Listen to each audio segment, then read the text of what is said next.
Hey everybody, it's Mike from AMZ Advisors, and today I'm here to talk to you about retail arbitrage, what it is, how you can do it, and specifically how you can do it on the Amazon platform. So retail arbitrage actually is a great way to start making money online, and it's really how we started in e-commerce. Primarily myself, and Rob and Steve, we all started selling ebooks first on the Amazon platform, but when it came to a physical good, the first thing that we did was retail arbitrage. And this is not as complex as it sounds. I mean, arbitrage just means you're taking advantage of pricing differences between, pricing inefficiencies between whatever's in the market. So in this instance, we're talking about the prices at brick and mortar retail stores being different than the prices online. And the way you're taking advantage of that is by, buying this inventory at a brick and mortar store, turning it around, putting it on Amazon and selling it. And like I said, it's how we got started. It's how we raised enough money to actually start our own private label brands. And if you've taken our course, you can hear a lot of that story. The first products that we purchased were internet routers, video games, all these kids video stuff in Walmart, Target, and stores like that.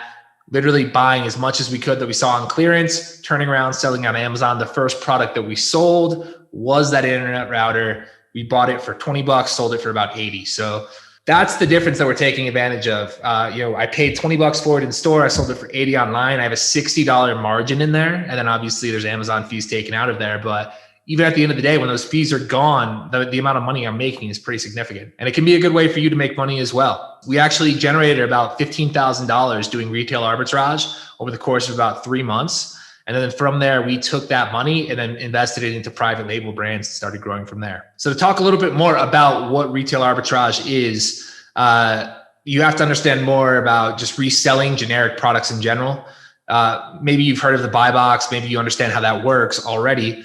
So when you have a generic product, like let's say, a Brita water filter, anyone can sell Brita on the Amazon platform. So whether Brita is selling it themselves, one of their retailers, distributors is selling it, or I'm going to a store, purchasing it myself at a lower price and then selling it online. Those are all different ways that people can compete for the buy box. So essentially in retail arbitrage, you're just competing for the buy box on products that already exist within the Amazon platform and that other people are probably selling. Now, it doesn't mean that just because you're competing, you're not going to be able to sell the product. Oftentimes, a lot of these sellers are pricing it higher and competing on these generic products, trying to do another type of arbitrage between different platforms.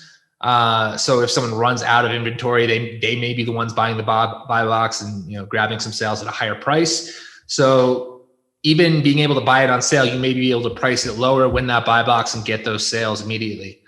Essentially, the way that you need to start approaching retail arbitrage on the Amazon platform is just giving it a shot yourself. I mean, you can set up a non-professional seller account. It'll literally cost nothing to you. And I think that gets you up to 40 sales a month, which, I mean, that might not seem like a lot, but it's still some significant cash you can generate through the Amazon platform. And then literally you just go to a store and Amazon has it within the Amazon seller app. Once you have your account, maybe you can see it here. In the corner, there's a little camera. Yeah, that. Literally, it's searching stuff. You can take photos of barcodes. You can take photos of products.